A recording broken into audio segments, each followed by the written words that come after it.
the question I really want to pursue today with you guys is, can humans find another home outside of our own planet? And is that something we should be doing? Right? Is that a valuable project? And I think that the second part's kind of easier to answer than the first. I mean, it's always nice to, I like to think of it as sort of finding a backup hard drive for this thing, right? You know, I keep everything, my whole life lives on my computer, right? But I don't trust it to the computer, so I back it up, and I back it up to the cloud. And I have all these systems of redundancy in case something goes wrong, which I don't plan on it going wrong. I'm not planning on destroying my computer, but you never know, right? It happens. So I think that it's much easier to make the case for the idea that we should probably be expanding our reach because, as we're about to see, the Earth gets leveled pretty frequently by natural disasters. There's been, that we know of, 5 extraordinary mass extinctions in the geologic record that we have access to. And I mean totalizing, like taking off 85, 90% of the species on the planet in a very short amount of time. And, you know, people don't, as we'll see, the causes of those are very difficult to untangle. There's usually a lot of things that go wrong at those times. The climate usually changes really drastically. There's often a lot of volcanism associated with it.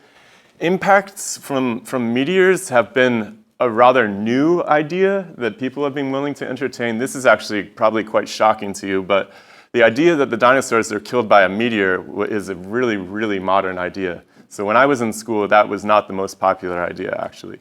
A team ended up actually finding and defining the crater down essentially in Mexico in the Yucatan Peninsula, where this impact happened. That was the most recent mass extinction that took out the dinosaurs. But that's a really new idea, actually. So impact craters, they don't leave a lot of evidence. They're very hard to find, actually. We only know of a handful of them, which I'll show you a cool map of later. But, you know, of the ones we know of, that one that took out the dinosaurs was pretty high on the list in terms of size, but there were bigger ones for sure. And so, as you might imagine that if the Earth gets smashed by something really big, that's going to change. Not only is that going to be just devastating by itself, but it's probably also going to rearrange the crust in some interesting ways. It probably opens up new volcanoes, right? It probably opens up new cracks in the crust. It probably disrupts the weather patterns for years and years to come. I mean, it's hard to understand that. And actually what we see most are the climate changes that result from it, the changes in the ocean chemistry, things like that. So untangling why these extinctions happen is going to prove a little tricky. But we do know that they happen. So I think that we can motivate our search for future habitable worlds. And we'll look at the success of that project so far. It's actually pretty promising, though. I'll just cut to I'll give you a little preview that, you know, of the, say, 6,000 so exoplanets that we've detected at this point, maybe about 60 of them seem like there's some place we could actually live. And that's not bad, right? That's about 1%. I mean, it's not bad. So it seems like it's actually a feasible enterprise. Now, these things are really, really far away, but you know, the possibility remains, and there's ways we can talk about of how we would even get to them in the first place. So, yeah, that's kind of the outline of what we need to look at today, and we need to examine how we would even know a good world to live on if we saw it. Right? What are the features that we can see through a telescope? Using these basic astronomical principles, right? All we have is light. So how do we use light to figure out what worlds are worth pursuing and what aren't? And that's it's a bit tricky, but I'll say that water is essentially at the heart of that. So 3 topics we're going to talk about: extinction, astrobiology. That's of course the idea that there's living things on other planets, which is an interesting proposal. Obviously, if you find living things on other planets, well, that's probably a good place for us to consider setting up a shop too. But that project is, you know, it hasn't panned out as well as we would have hoped. You know, actually, back as early as like the 1970s, people were really, really hopeful that we would have living organisms detected in our solar system very soon. I don't know if any of you guys know who Carl Sagan is. Did this really entertaining program in the 80s called Cosmos. I recommend you check it out. There's some really good episodes, even for a really outdated program. But in Cosmos, Sagan's imagining these creatures on Venus and these creatures on Jupiter, and even has illustrations of what he thinks they'll look like, And of course, that hasn't panned out. And I think it's been a little bit of a blow to the astrobiology community that at each one of these investigations we do, we can't actually detect anything living.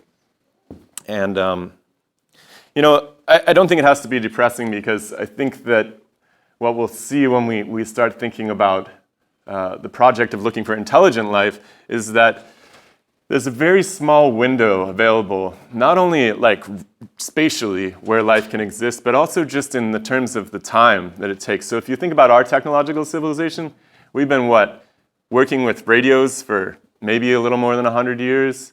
We've essentially had electronics for a little bit longer than that, not much. We've really been putting out technological signatures into the universe for a tiny moment in the history of our own planet, even in the history of life on our planet.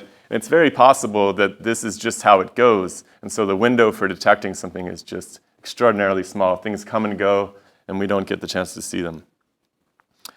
All right, so let's take a look at this. I think this is a good case study in extinction, because it's the one that's most recent. It's the one we know the most about. Now, what's really fascinating is that this is essentially what the Yucatan Peninsula of Mexico would have looked like before, well, let's say at the moment of impact of this enormous asteroid which struck the Earth something like 60 million years ago. What's really interesting is that this body that crashed into us, they think that it was only somewhere between 10 and maybe 50 kilometers across, which is a pretty big rock, first of all. But it's not that big of a rock. So we know that rocks like 1,000 kilometers across crashed into the moon at some point since its formation or since its adoption. And so this happens. Things really big do get very close to us.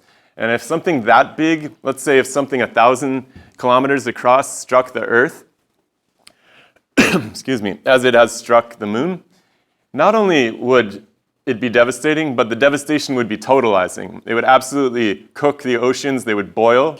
Eventually, they would rain back down. We'd have the oceans again. But the whole surface of the Earth would be completely liquefied and remodeled. There wouldn't be any record of anything before that.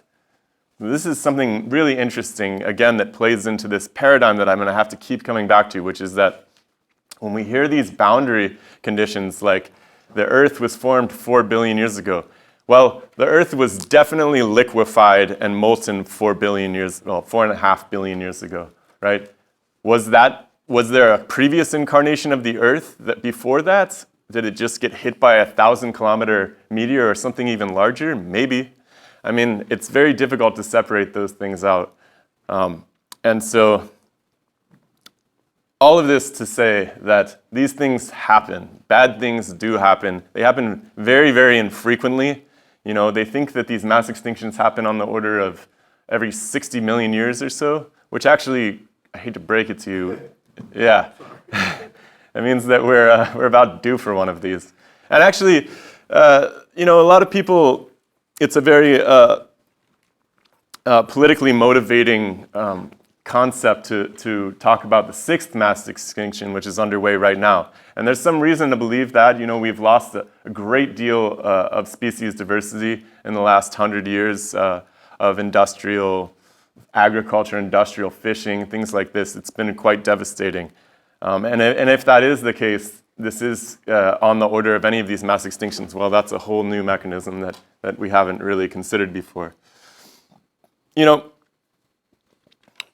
With regard to these totalizing events, what's really interesting is that we really have no way of knowing what could have happened before some of these. So one of the older ones, a huge extinction, we'll look at them, There's these 5 different ones. One of them was the Silurian boundary, which is just a geologic period. They have all of these really rich names. But I guess about a year or so, 2 ago, I was sitting down to talk with Gavin Schmidt, who's a huge climate advocate these days, but he's also the director of NASA's Goddard Space Institute.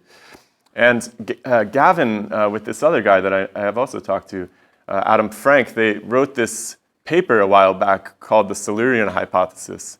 And the Silurian Hypothesis is a really interesting paper to come from a NASA desk, because what the Silurian Hypothesis says is that if, not saying that there's any reason to believe that there was, but if there was an advanced, like as technologically advanced civilization as our own, 300 million years ago at the Silurian boundary, don't quote me on that, but many hundreds of millions of years ago, a long time ago, if there was a totalizing extinction event, let's say a huge meteor like this, maybe even the size of the dinosaur impact, there would be absolutely no record left of anything that was here today. So all of this stuff, all of it would be gone very quickly in one of these impact events. Or let's say any kind of mass extinction. This, like, if you go down to, has anyone ever been down to see the ruins of the Mesoamerican civilizations down in Mexico and Peru and so forth?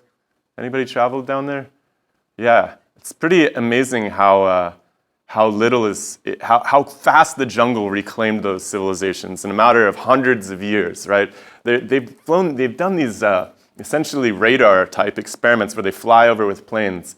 They actually use lasers to image the surface, and they see whole cities buried underneath the jungle that they haven't even dug out yet, right? And they're connected by these long causeways, sometimes reaching tens of kilometers between the cities.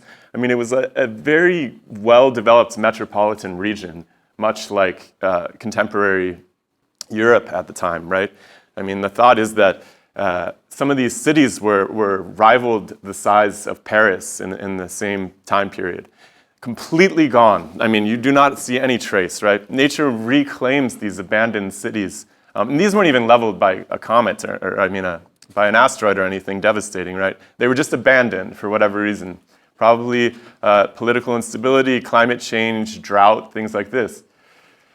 And there's almost no trace of them. You can see these mounds where the debris has remained, but there's nothing left. So the interesting idea is really just, it really opens the imagination to what could have come before. Now, of course, there's no evidence for hominids even being around 300 million years ago at the Silurian transition, but what Gavin and Adam were imagining was not how it could be. There not saying, well, there was humans around and they may have had a civilization 300 million years ago.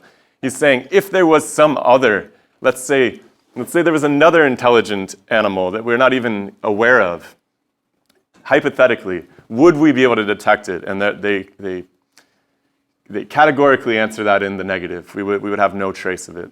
And so that's really, really interesting, especially when we talk about reaching out and looking at other planets and trying to see, where's everybody? Why do we feel so alone in this universe? Well, there might not be any trace, is the punchline. The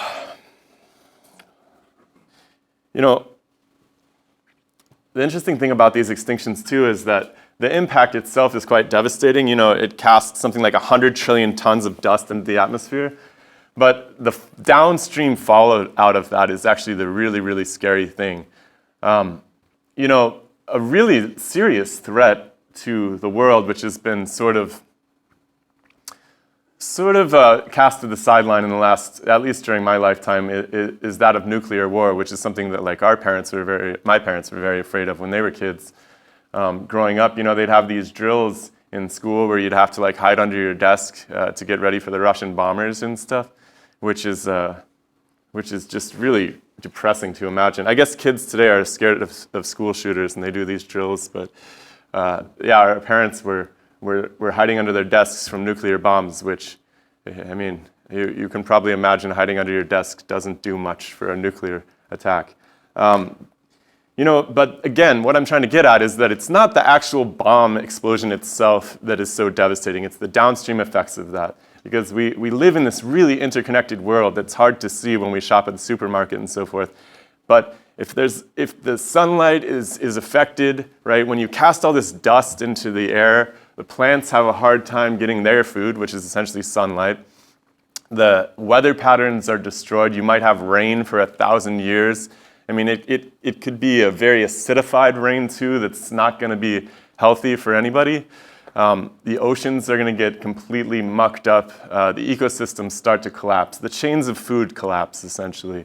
And at the end of the day, if the plants don't have anything to eat, and then we don't have anything to eat. And that's kind of how it goes for each one of these. So it's this chain reaction. And that's the same thing that's really terrifying about a nuclear attack as well. I meant to look this up ahead of time. There's this really fantastic horror movie from the 70s that imagines what would have happened if England had been bombed in a nuclear attack during the Cold War. And I'll get it for you for next time, but it's really worth watching because the nuclear attack, takes like 5 seconds in the movie, but the whole rest of it is just this hellscape that unfolds as the world is cast back into this medieval sort of period, right, where essentially civilization is no longer able to sustain itself in the technological means, right? Because it takes a lot of people to make sure these lights are on every day, right? It's hard to even comprehend how much work goes into all of the conveniences that we expect, let alone getting those cans of food on the shelf for us to eat. And so, I mean, I don't know how many of us would really be able to feed ourselves if we walked out into the woods right now. It's not so simple, It can be done, but anyways, this British film, I'll dig it up for you next week. It really brings home how difficult that would prove to be. And so the fallout, the downstream consequences are what is really, really taking out the species in these events. Really bad fire season. Fire, yeah. Like a really bad Oh, yeah. Yeah, you've experienced it, right? Yeah, so exactly. So we have terrible smoke out here, right, in the West. And you guys have all experienced that. Now imagine that 1,000 times worse and persisting for 1,000 years, right? I mean, actually, that smoke stuff is really, really nasty on you too, by the way. I mean, a huge cause of mortality in the third world is indoor air pollution from people burning to cook and to heat their homes indoors, right? Just from particulate matter from cooking. I don't know how many of you guys probably don't even cook. You go to the cafeteria or something. Well, anyways, if you guys cook and you have these, like we have a gas stove in our house, it's like you need to be using the vent on your stove when you do that, right? It's kicking out a lot of nasty stuff, those really high energy combustion products, and even the CO2 from it can build up. It's a very delicate ecosystem. We have a wonderful balance, and of course the Earth has this incredible ability to rebound, which is amazing. It holds on to this equilibrium very, very well, but it can take thousands of years to recover sometimes. And so we don't have 1,000 years, right? We don't want to. I don't know that we can suffer that.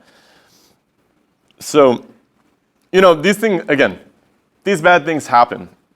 We're not going to stop them from happening, although we're going to try, right? And we'll talk a little bit about that. So, NASA's, in some sense, these are actually, in my opinion, some of the coolest reasons to support the entire space program endeavor. Because there's a lot of people who say, why should we spend money on space? Like, we got people starving in the streets here and so forth, which is a valid point, but it is and it isn't, right? Because NASA spends a good deal of effort recently, in the last 30, 40 years, tracking all of the near-Earth objects that could be potentially dangerous to us. And they've actually found, something like 90% of them and are keeping an eye on them. At least the ones that are as big as this Chicxulub. If something like ones that are, on the order of 10 kilometers or so, they've pretty much got a beat on those, which is really nice. They've also been doing a bunch of missions, which we'll look at, one in particular, to figure out how to deflect those things away from crashing into us. And so, I think that's a really good use of money. And as for the argument that people are starving on Earth, well, you're right. Some people are definitely living in poverty, but 200 years ago, almost all of us were living in poverty, actually. by the same standard of poverty that we use for abject poverty, people who are unable to get food and clean water, let's say. That was almost everyone 200 years ago. At least 90% of the population of Earth was in that position where every day all they did was try to get food and water. And so things have come a long way since then, and I think we're on a good track with that. But we need to start looking about to the cosmos for what could be some serious threats in spite of our advances in this technological civilization, which has been so kind to us. Okay, here's a cool map of the impact events that we know of. And of course, these are, like I said, they're very difficult to detect, and some of them most of these have only been discovered in recent times. You can see this one down in South Africa is actually quite a bit bigger than the Chicxulub event. That was even further back. That was, I think, on the order of 200. Let's see, this dating. That was almost 1 billion years ago, that one. So as you go back further than that, it's almost impossible to find these things. But they happen, right? These are the 5 different extinction events. We don't need to go into those all in detail, but mainly because we don't understand what caused each of them, right? We've only barely have an idea about what happened in the most recent one. And actually, the hypotheses for the trigger of all of these mass extinction events get almost verge on the sci-fi at some point. Some of the more popularly entertained ideas have included things like a passing by star, maybe. Some sort of rogue brown dwarf planet, travel of a nearby supernova as the solar system traverses through the galaxy. Because one thing that most people don't realize is that our solar system is not just hanging out in one of the arms of the galaxy as the galaxy turns. Our solar system is moving through the arms of the galaxy. And so, God only knows what the different environments of each of those arms would bring to us as we travel through it. And I think we travel through it on the order of a few 100 million years, right? So that's enough time for us to have made some different passes in the lifetime of life, in the time span of life on this planet. So we might have encountered a number of different cosmic situations, let's say, that could have led to this. Yeah? Is it obviously possible that there's a lot more of them that we haven't discovered because of the oceans? Couldn't they just as easily hit there and we don't know? Yeah, that's what I really want to impress upon you. It's in no way an exhaustive map, right? Yeah, the oceans are conspicuously absent from the crater map here, of course. There's this really interesting lady, what's her name? Her name is Dallas Abbott. She's at Columbia's, whatever their climate research institution is. And I sat down with her this past summer, and she's actually she's looking in really modern times, like in the last 10,000 years, and she's finding all of this interesting evidence on the seafloor for impacts. Now, a lot of impacts too, by the way. Do you guys remember that there was a huge, periodically you can see these videos. There was one particularly that I remember from Russia, where there's just something kind of glanced across the night sky and it shattered a bunch of windows and caused a bit of damage in the nearby town. Now, there was an even bigger one of those that happened in Siberia I think in the very early 1900s, called the Tunguska event. The interesting thing about these kind of impacts is they're glancing blows, right? They don't just come straight in and leave a crater. They actually are breaking up in the atmosphere, but the compression wave of that breakup is devastating, right? And it leveled, I don't know how many kilometers of forest in Siberia, but it was quite an extraordinarily devastating event, and it didn't even strike the surface of the Earth. No remnants of that actual meteor was ever found, which led people to all sorts of strange suspicions about what it was. But we understand these things can be completely vaporized in the atmosphere and still cause a lot of devastation. If that Tunguska event had happened over Manhattan, we wouldn't have a Manhattan anymore, right? So, and then of course, like this researcher I was telling you about, Dallas Abbott, she's actually studying, maybe a lot of these things happened over the ocean, and the result of that was not something like destroying the ocean, but causing enormous tsunamis. And she's finding evidence of these tsunamis on the coast of, Madagascar, Africa, Australia, that leave these, push the water in kilometers, right, and cause these enormous sand dunes to pile up. And so there's all sorts of devastation that we just can't account for. It's actually incredible on our planet, and maybe on many others, how fast the surface of the Earth is remodeled after something. It's like kind of what I'm trying to impress upon you about civilizations leaving no trace, too. It's like the Earth, it's like a wound healing machine, right? It really, really bounces back quickly, which is wonderful, but it makes parsing the record of what's happened almost impossible. Not impossible, but we have a very, very spotty, conservative picture of what the past looked like at every spot. So yeah, you're absolutely right. We don't know hardly anything about the ocean. I actually think the ocean holds so many incredible mysteries for us too, particularly with regard to archaeology, because, humans have always lived along the coast. And so we know that in the last, let's say, 10,000 years, that the sea has risen hundreds, let's say, I hate dropping numbers publicly because I'm really bad at remembering, but it's risen a number of meters, enough to bury anybody who was living at the coast, and certainly enough, if it was to happen right now, to bury a lot of our huge metropoli, right? So that's what's really interesting, is humans love to live near the coast. We all still live near the coast. Almost the majority of people still live within 60 miles of the ocean. And I don't think that's an accident. I think that the ocean has always been really, really important to human beings.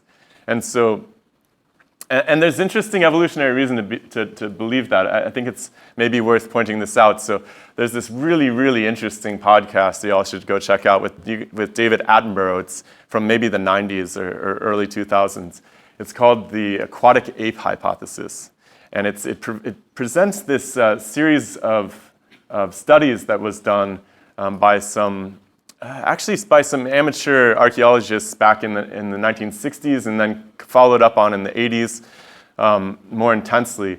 And the idea was that, well, maybe we have this idea of humans coming from apes on the savannah completely wrong. Maybe we should pay attention to actually what's uniquely strange about human beings that suggests that actually maybe we came from these tidal areas around the coast instead. Maybe we were actually a sort of marine monkey in the first place. Something like that was a common ancestor. And there's a good reason to support that. I mean, if you look at all of the earliest bones, it's say, when you hear, sometimes you see these news headlines, earliest humans skeleton found. They find the oldest one every once in a while. They're all found in these caves right by the ocean. Every single one of them. The oldest remnants of human beings are from the coastal regions, right? Furthermore, we don't have hair on our bodies, which is really strange.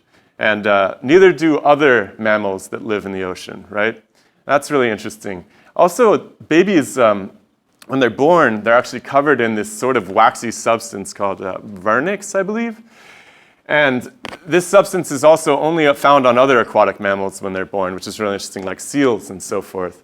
And there's a lot of reason to believe this would make sense. So if you're a human being, like a very proto-human being, a very early hominid, it makes a lot of sense. Why do we walk on 2 feet? Well, if we spent a lot of time wading in ponds and so forth, it would make a lot of sense that would be the case. We'd also be able to, the pregnant women would be able to continue to work in those shallow tidal areas and all the way through pregnancy, right? Because of course, they have the buoyancy to support them through that. And there's abundant food available on the coastlines as well. And you don't need much technology. You can imagine people making the most early fire pits and just cooking shellfish and collecting seaweeds and things like this, which are great sources of nutrients. Actually, still, the fishing has always been a huge source of food for human beings. So anyways, complete tangent there, but I think that it's something worth considering, that the coasts really matter, and they hide a lot, right? underwater archaeology is hardly even an enterprise. There's a few institutions that are starting to embrace underwater archaeology, but for me, it seems like that is the future of archaeology, because if we want to find older cities, let's say older cities than the ones that we know of, and some of the earliest cities we know, like if you want to call them cities like Göbekli Tepe in Turkey, if we want to find anything that's older than that, my guess is it's probably under the water at the coastline, because that's where people like to live, and that's what hides the evidence the best. The ocean just eats everything, right? So, and it's been interesting watching people adjust the hypothesis of the peopling of the Americas, right? Because when I was a kid, it was like, well, there was this land bridge, blah, blah, blah. Well, increasingly, people are finding that that doesn't make a ton of sense, actually, and that people seem to have appeared over here on the coastlines first, actually. Oregon's got the title right now, as far as I can tell, for the oldest people in America, which is something like 20,000 years ago, which is in the middle of the, well, not in the middle, but the glaciers were certainly very prominent. And has anyone ever been for a hike on a glacier before? It's really, really, you've done it? Yeah, it's quite dangerous, right? Let's put it that way, right? There's these crevasses that open up, they're man-eaters. It's just a terrible, terrible situation. So traveling in a boat along the coast is a really, really efficient, nice way to travel, and it seems increasingly likely that that's actually a significant possibility for how humans peopled this continent and, of course, South America, which appear to certainly have been peopled a lot later than what we would call the Old World, Africa, Australia. So, all those paradigms are changing. The ocean seems to matter a lot. And yes, a lot of that evidence is buried, and we don't have access to it. But maybe we will in the future, The problem is there's very little funding for archaeology to begin with. And now you want to tell the archaeologists that they also have to become professional divers. Whew, that's a lot to ask. But it seems like an awesome profession, though, honestly, if you can find a way to make that work. Now let's talk about remediation for impacts, right?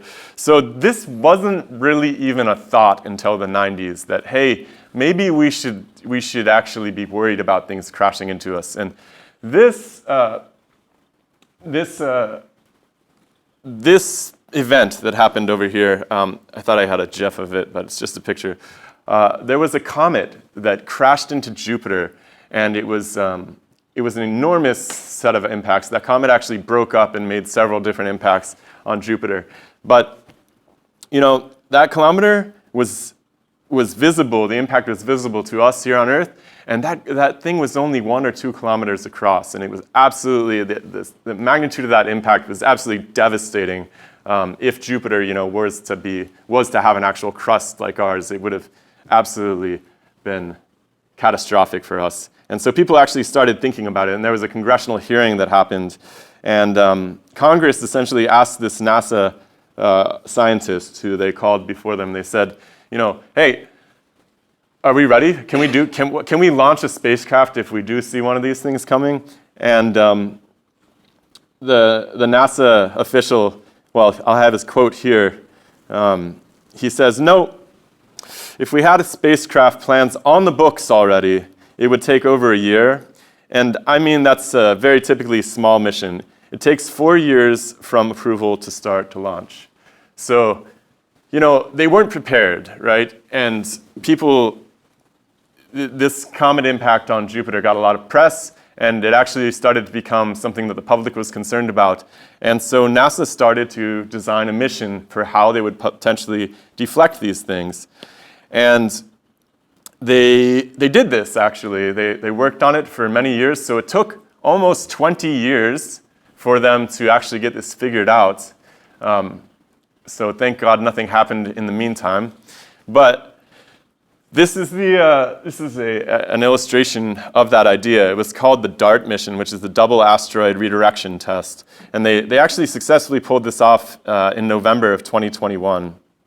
It launched in November of 2021. It crashed September 26th, 2022.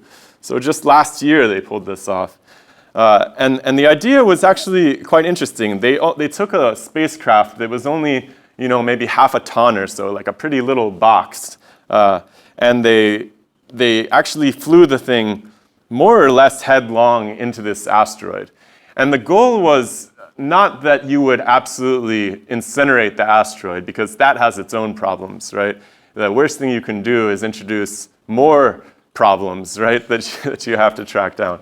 What they wanted to do was just sort of bump it a little bit. Because if you bump it a little bit, it completely alters the orbital dynamics of this thing. And maybe you only need to nudge the thing just a tiny bit in order to get it to miss the Earth. And so that seems to be the most favorable project at the time. So they did that. And what they were assessing was if they crashed this tiny little thing into it, would they be able to redirect the orbit ever so slightly? And they did. They actually adjusted its orbital period by about 32 minutes. And again, 600 kilograms, that object. So this is a promising strategy, let's say. Let's take a look at it. This is actually I might have to go to the computer to do this. I want you to actually watch it. So what's kind of cool is they not only flew this spacecraft into the asteroid, they sent a little selfie stick behind it, right? They had another spacecraft that was able to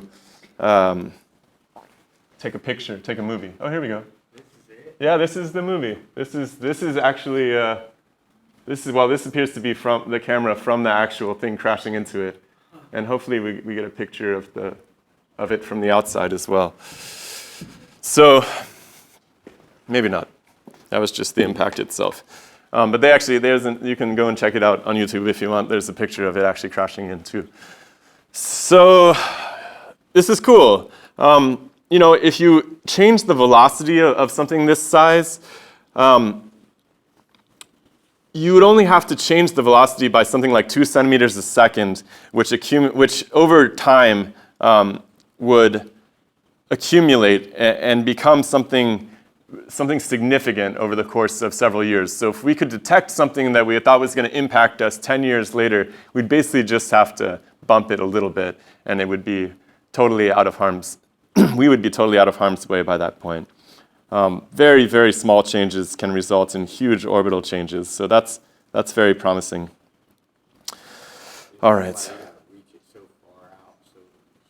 Yeah, the longer that you have, the less, right? And it's conceivable that there's ways to, impact. The problem is the easiest, like a lot of the solutions they entertained, like why did this take 20 years? Well, they tried on a lot of other ideas, and a lot of those other ideas involved something explosive, right? You put a bomb on it, let's say. But like I said, the problem is that you run the risk of multiplying your problems at that point. And so ideally, you just impact it with something small, well ahead of time. If you needed to do it, with less lead time, you might be able to use something larger. You might be able to use a series of these also. You could imagine launching maybe 100 of these little tiny spacecraft, right? Just peppering the thing like shotgun, It's pretty cool to see how good we've gotten, especially with the SpaceX program of getting these craft into space really fast, right?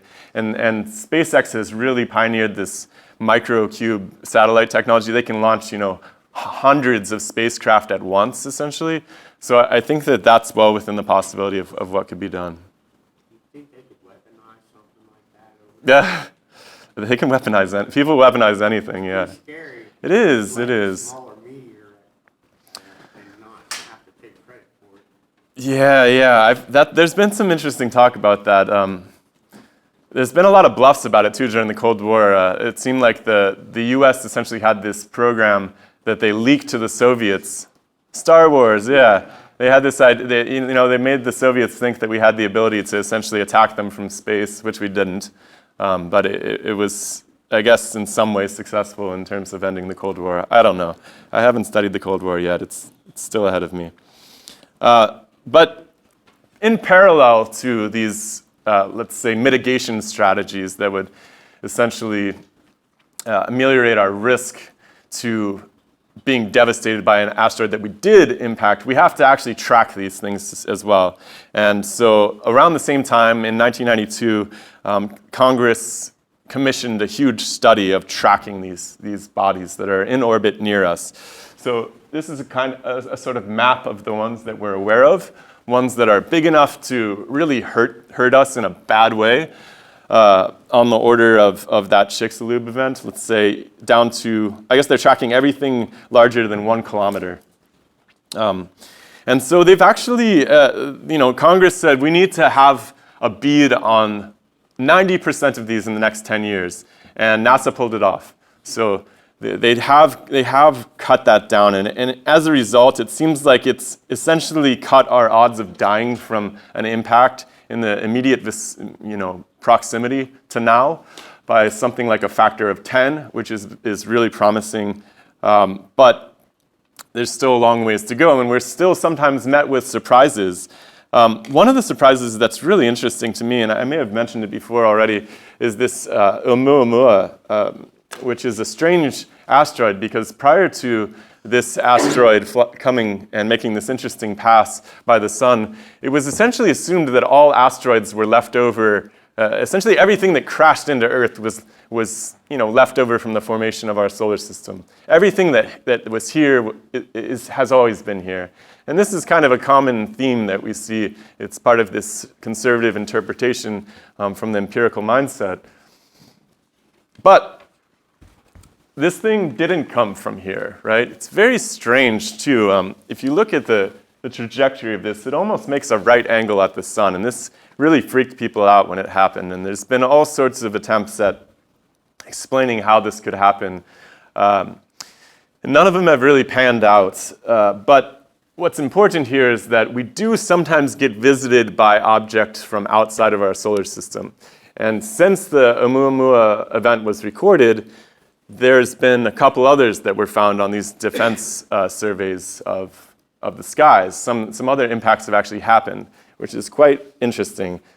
This gentleman, the former chair of the astrophysics department at Harvard, Avi Loeb, has been absolutely hot on these. He thinks that they are wreckage or something, maybe something from an advanced civilization, which is a rather radical interpretation. But they are strange, and the trajectory that this body has made, this Oumuamua asteroid has made, is very perplexing. It was thought that maybe as it came near the sun, that some gases inside of it would vent, and that's what redirected it with this strange angle that it had. But they couldn't actually make that make sense mathematically in terms of not only the chemistry of it, but they just didn't see these jets that they expected would have done that. And so it's strange. It's also shaped kind of strangely for an asteroid, right? So of course this got all of the UFO people super hyped up. And I don't know. But I do know that if they are aliens, the good news is they're friendly, right? They didn't wipe us out. And so there's something to be said there. It's hard to imagine a civilization becoming extraordinarily advanced to the point that they're exploring other solar systems if they're still, in the colonial mindsets of let's just wipe everything out that we come in contact with. But there's other things to be, there's something maybe more to be afraid of than hyper-technological UFOs, right? Life could be devastating, like aliens could be devastating without ray guns. I'm actually personally more afraid of the little green men than the big green men, right? The little tiny ones, the microbes, right? We saw the social and civilization level impacts of essentially a respiratory virus being a novel respiratory virus appearing in our ecosystem in the last few years. That was really, really unfun. You can only imagine how much worse that could get if it was something that was actually leaving bodies piling up in the streets, right? I mean, this could really, really undermine the stability of civilization alone. Forget about its impacts on killing things off. So exobiology is a really, really, it's something that you don't want to dive into without some serious precautions. And so it's been a little bit of a concern too as we've reached out to study Mars, right, and the moon. Some really interesting things happened when we went to the moon, actually. When we came back from the moon, they processed a lot of these samples, and one thing they found, actually, was bacteria on some of these moon samples. And, the immediate conclusion was, well, there's no way bacteria are living on the moon, and so it's just contamination from the laboratory or something, right? Something got in there, which, okay, that's nice and everything, but the fact that such sterile instruments could get contaminated is actually really, really scary, because if there was something living on the moon, which it's hard to justify why there would be, but say something is living on Mars or something is living on one of these moons that we visit, and we'll talk about some of the moons that actually seem quite promising in terms of if we're going to find life in our solar system, it might be in these subsurface oceans on some of the moons beyond the asteroid belt. Well, would we really be able to keep our spacecraft sterile if we return astronauts and spacecraft back to the Earth? How do we know that it's clean? I don't know that we do know that it's clean, right? And maybe it's just maybe it's an organism that our immune systems can handle. Maybe it's not, right? So that's in some sense the more scary side of ET for me personally, because it seems to me like, look, if we're going to go out, I believe we are already starting to explore outside of our solar system. We just had a spacecraft go past the heliosphere. It actually left our technical solar system, right? But we're not sending people, right? We're sending robotic spacecraft. This is what I imagine the technologically advanced aliens would do too. They're not going to send little green men here in spacecraft. That just doesn't make any sense. They're going to send drones, right? Most of our surveillance already on Mars is being done by these little, there's a little drone helicopter they launched, which was incredibly successful. So I don't think that we need to be too concerned about the big green men walking around. And I'm always very skeptical of these ideas that people have seen alien men walking around, and men and women, or whatever the heck they are, walking around on our planet, because it just doesn't make sense to me from a logistical standpoint. Why would you send squishy people to explore when you could send robots, Even when it comes to us exploring our own solar system, we'll talk about this more when we get to the gas giants and so forth. It's a little preposterous to imagine sending people all the way out there. It's really far away. The communication takes an extraordinary amount of time just to send a radio signal. You can't just talk back and forth like you can. There's a 3-second lag to the moon. There's minutes of lag. I think it accumulates back and forth to something like 15 minutes on Mars at some points in its orbit. Right? This is a really long time to be trying to solve problems with people back on Earth. And so, I don't know that humans will be the ones exploring necessarily. However, we'll almost certainly need to find ways to send humans deep into space if we're going to actually populate some of these habitable worlds once we discover them. And that project might take generations. And that's a really interesting new world of space flight, because you need to start thinking about how do you build a spacecraft that carries the Earth with it, not the planet, but like all of our ecosystem with it, right? Because you're going to have generations of human beings in order to reach these star systems. The people who launch the spacecraft won't be the ones that land on that new planet. It will be their children or their grandchildren. Yeah. Did you have a question? Oh, sorry. I thought you had your hand raised. All right. Okay. So I want to talk about this idea that there are even habitable worlds, or that there are other worlds. It's actually a really, really old idea. Some of the earliest mentions go back to ancient India with the concept that there's multiple worlds, and this is mentioned in the Jain scriptures. That there's planets all throughout what they would have considered the heavens, right? The Greeks also played with this idea. All sorts of, particularly the material atomists, thought about this, and they thought about, well, this must have happened here, so it can happen. Well, since this happened here, it must be able to happen other places as well. And these were the same people that were championing the idea that, the stars weren't necessarily these supernatural beings. They were actually these heated rocks, essentially, and these are kind of the same line of thinkers. Leucippus, Democritus, Epicurus, Anaximander.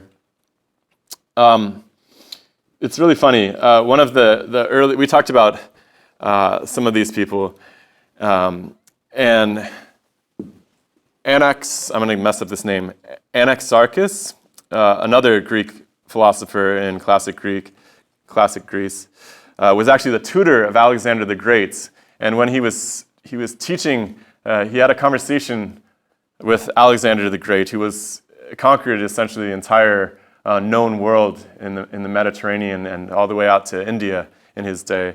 And I guess apparently Alexander began to weep when he heard about this multiple worlds theory, because he was so depressed that he hadn't even conquered one world, and now he had all of these other worlds to conquer, which is pretty ridiculous. Later on, over the course of 1,000 years, these ideas fell out of favor as the central church came into authority. Famously, Giordano Bruno championed this idea, among other ideas, that the other planets contained life. That didn't go over too well. He ended up getting burned at the stake, which is a pretty miserable way to go, I would imagine. So a very contentious idea. The Islamic scholars also seem to be very keen on this idea. There's actually a reference to this in the Quran. This is 42:29. It says, "And among his signs is the creation of the heavens and the earth and the living creatures that he has scattered throughout them." Right? So the idea that life is everywhere is kind of baked into a lot of this Arabic scholarship and into the religion there, which is interesting. Now, when people got telescopes, they started seeing life everywhere, which is really, really interesting. So, and I don't mean that it was really there. I just mean that they saw what they wanted to see. So, Herschel, who was the discoverer of Uranus, was absolutely certain that he was seeing signs of life everywhere, that all of the solar system was populated by aliens. Everybody from Kant to Benjamin Franklin were on board with this. And even the sun and the moon themselves were considered pretty good candidates. All the way into the 1800s, there was a very popular idea. I believe this was Herschel too, who thought that there was this race of Solarians that lived underneath the glowing surface, because they saw these little holes in the surface of the sun, which we now know are sunspots. And they thought, okay, there's a dark place under there, and they're probably living in these cities underneath the glowing surface of the sun. I mean, this was very recently. And there was some reason to believe this. So people, when they started looking at Mars under these telescopes, this is a drawing from the early 1900s, actually. They started seeing these what they thought were essentially roads, highways, canals. They called them canals on the surface of Mars. And these are something you can see through a really nice telescope, actually.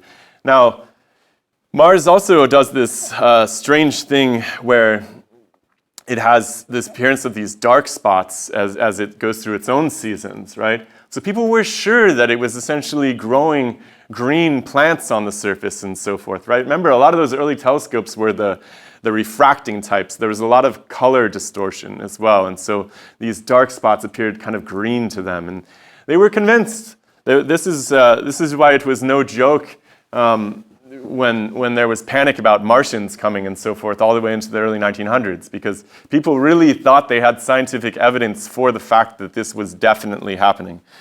And it really took some pretty serious arguments on a really nitty-gritty chemical technical basis to argue that there wasn't enough oxygen, essentially, or water on Mars for life to sustain itself. And that didn't happen until quite a bit later. But like I said, this is one of the pictures from Carl Sagan's Cosmos. People were imagining this all the way into the 1970s to some extent. This program came out in the 70s and 80s, I believe. And this was Sagan's imagination of what the Jupiter organisms might look like, these floating jellyfish type things. And, this is just kind of how it goes. People really, really, really want to find life. And I think there's, why do they want to find life so bad? Well, they want to believe that it's possible, and it'd be really nice if it was possible very proximally to us, right? It'd be really nice if we could find life, as close as Mars, because, that would be a very convenient location for our backup hard drive, let's say. If we have to travel to another star system to find it, well, that's a much bigger project to undertake. And what would that look like anyways? Like what would it, let's say, we're going to take a look in a moment at some of the searches for exoplanets. But let's say we find one that's a perfect candidate. We love it, right? But let's say that it's even just a couple light years away. Say it's in our nearest star system. It's only a few light years away. Well, how long would that take to get there? A long time, a really, really long time.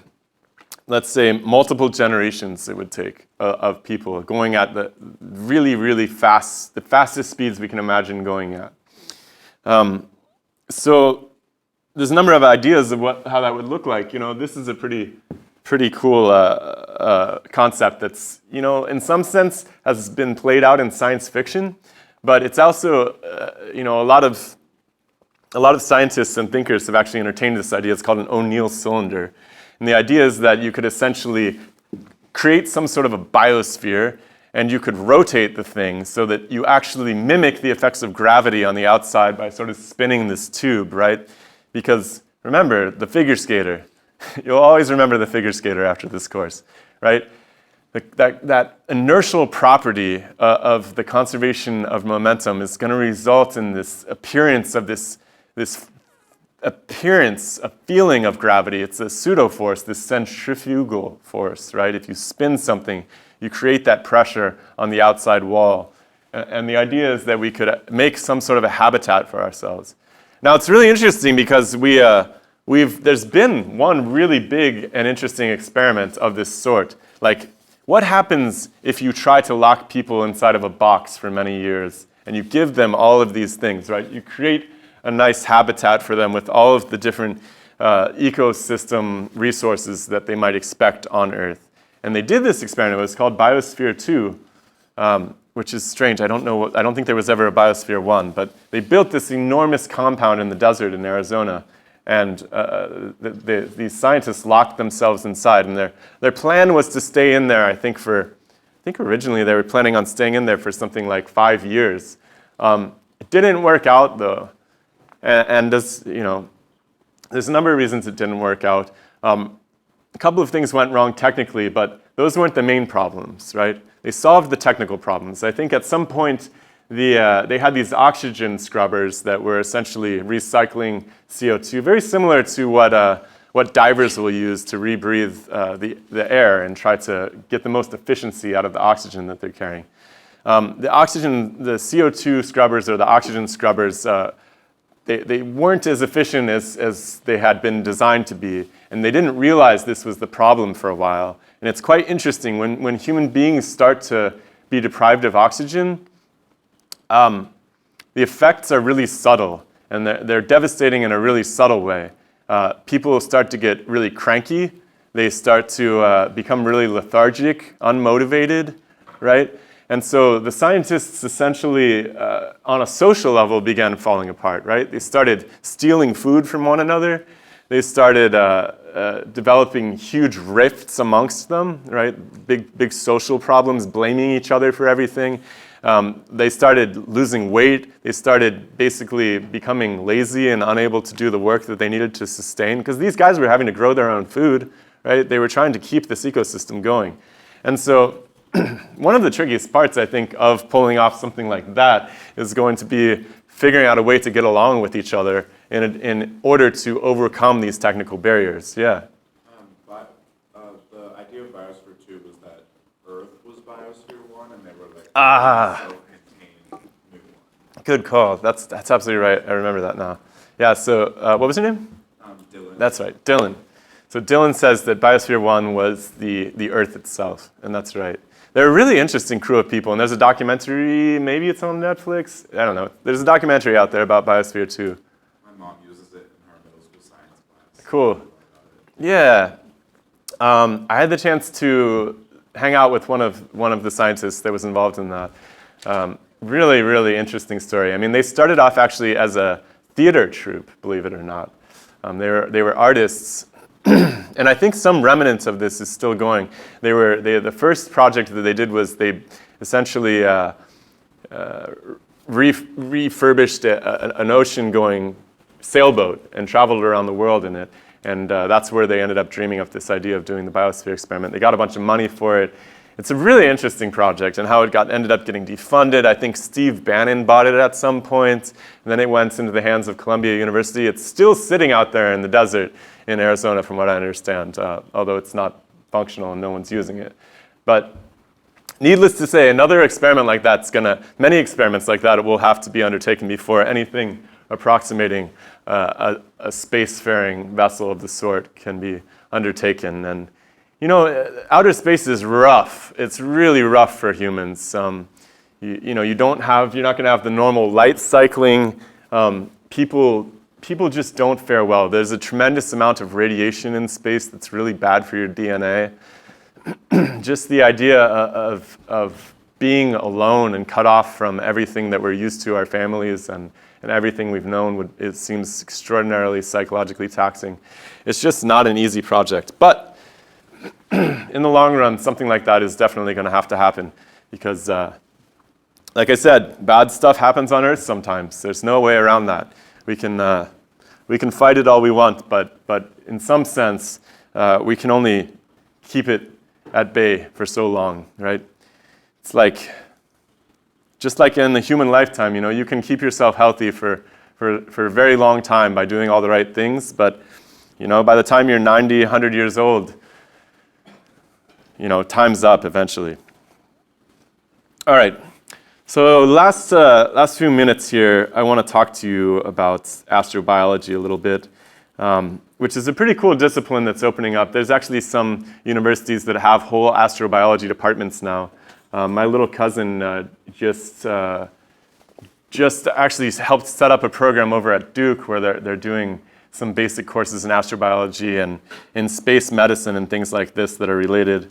But it's basically the idea of tacking together molecular biology, biophysics, biochemistry, astronomy, exoplanetology, geology, basically gluing all of these different interrelated fields together into something approximating a search for what life would look like if we did happen upon it. And so a huge the funnel for that is something like, where should we be looking, right? And it turns out that galaxies themselves, when we look out at a galaxy, there's regions within a galaxy that are happier, right? That are better regions to examine. And at this point in time, as we'll see with the different exoplanet research groups, the exoplanet research missions, we're basically looking at what's nearby because that's all we have the technological ability to be looking at. But in the future, perhaps we'll want to look just like in archaeology. Maybe it's a good idea to look where we expect to find old civilizations as opposed to just happening upon them, which is what we do right now. Maybe in the future, we should look at specific portions of the galaxy. There's a couple things we can look at. So the first thing is we want to see the mass of the star, right? Because if it's too big of a star, well, it's not going to be good. It's probably at the end of its life. It's probably cooked off a lot of the things nearby it. If it's too small, well, then it probably hasn't had a chance to even form planets that are useful. We want to look at the amount of metals that those star systems have, right? If you think about it, the whole reason why this whole operation can even go down has a lot to do with all that metal under our feet, right? That the magnetic field is absolutely critical. And then the other thing that we're looking at when we look at regions of the galaxy is how fast are those stars being formed, right? If you have a really high rate of star formation, that means that things are going to unfold too quickly. There's going to be the consumption of a lot of the products too fast for life to have formed. If they're going really slow, that could also be a problem because at some point that you just are talking about really cold, old, dead spaces that don't have a lot of these fertile compounds left over. So metals, star formation rates, and the mass of the stars are sort of the initial screening idea. There's also the presence of things like, as you get closer to the center of the galaxy, you're going to run into more gamma rays, X-rays, cosmic rays, supernovas, and all of these things that rip apart life, let's say. You're more likely to get destabilized orbits by these things too, smashed by asteroids more often. If you're too far out, the interesting thing is when you're really far out from the center of the galaxy, there's not much in the way of mineral diversity out there. So you don't have a lot of the building blocks that we would expect for life. So what are we doing right now to find these things? Well, the first program, this was operational from 2009 to 2018. By the way, the first idea of there even really being something approximating an exoplanet that we could detect was really advanced in the 90s for the first time. This is brand new stuff. So the first mission that actually was dedicated to look for exoplanets was called the Kepler mission. And that's what you see here in yellow. And what we did was we picked out a somewhat arbitrary cone of a region, and we looked for little shadows going by stars. And this is still the method that we use today. And, this Kepler looked at something like 500,000 stars, and they were able to detect about 2,500 planets. Now, sort of the downside of this method is that you only see really big things, right? So Jupiter-sized planets, right? And they have to be pretty close to the star in order to cast that shadow that we'd actually be able to see. And so it's a pretty limited window into what's happening out there. The hope is that where there's one big planet, there's probably lots of little ones, right? And so these kind of can narrow down our understanding. Okay, well, if this kind of star happens to have planets, maybe we can look for that kind of star spectroscopically in the future. And here's a little picture of how they do that. So, you can see the light. This is just a trace of the brightness as it goes by, right? There's a little dip in brightness, and these are just averaged on the order of pixels, right? They're very, very, I don't want to say imprecise, but very coarse-grained measurements. We're not able to really see these planets in the sense of, looking at, say, Mars with a telescope, right? Now, the new mission, which was, they launched this in October of 2022, so this is pretty brand new. It's called the TESS mission, which is pretty cool. It seems like they've identified on the order of 5,000 of these exoplanets already. And TESS is actually different because it's looking in a really small window very close by to us, which I think is a much more intelligent approach because we ultimately care about these things because we want to go to them, right? They're not just curiosities. This is like we're actually starting to set up the groundwork for plans to get over to these things, right? Which is a long ways off. We have a number of things to solve, like I hopefully impressed upon you. But we've found quite a few. And like I said, I think that of these candidates, right? So they noticed something like 6,000 candidate exoplanets from this last mission so far, but they're only able to confirm that of those little blips, those little shadows, maybe only a couple hundred of them are actually planets. The rest are just noise of some sort, dust, something like that. But still, a couple hundred in the last year, not bad. And these are, of course, quite proximal to us as opposed to the Kepler mission, which was looking at things that were just unimaginably far away that we really have no chance of getting to on the order of human lifetimes. So that's where we're at, and we're still looking. And it's a much smaller region that we're examining, and it's a much more promising region. And that's still an enormous region. If you look at the arc of that 200-year light year radius of that region that we're looking at, but it's much smaller, actually, believe it or not, than the Kepler. So we need to find things nearby. There's this idea, too, of where inside of a solar system, where would you expect to find life? And so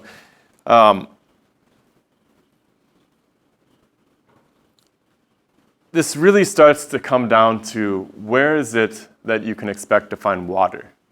Because, I think we'll kind of wrap down with this because we need to take a really close look at what's so important about water. It's a really, really unique chemical.